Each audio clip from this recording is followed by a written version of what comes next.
l'hôpital de Cayenne. Une enquête est ouverte.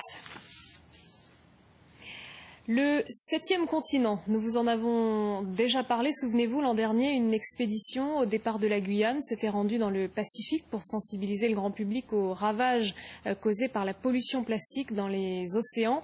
Eh bien, l'équipe de Patrick Dexon remet les voiles. Du 5 au 25 mai, le navigateur va mener des investigations, cette fois dans l'Atlantique Nord. Reportage Jean-Louis Ravalet, Thierry Ravalet.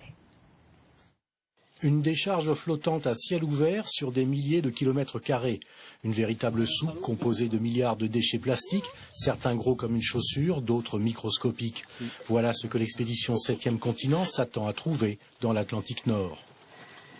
On cherche déjà à mieux comprendre le phénomène, donc on n'a pas assez de recul pour l'instant pour savoir ce qu'on va découvrir, mais le but c'est d'essayer d'avancer et de faire avancer les services de la science sur ce phénomène-là et de mieux les connaître. À bord du voilier, des scientifiques qui auront pour mission de faire des mesures et des prélèvements. Objectif, analyser l'évolution de la pollution et les risques sanitaires pour les animaux marins et les oiseaux.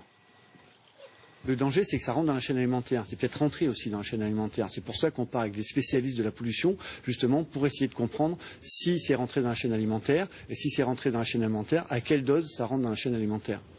Ces concentrations de déchets sont formées par les vents et les courants marins.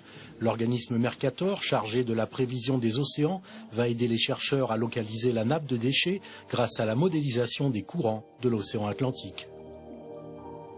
Pendant toute la durée de l'expédition, on fournit un certain nombre de cartes de courants de surface, de niveau de la mer, d'élévation du niveau de la mer, pour aider le routage réalisé par le CNES pour Patrick Dexon, qui puisse directement aller vers les zones de convergence et de tourbillons où se concentrent les déchets.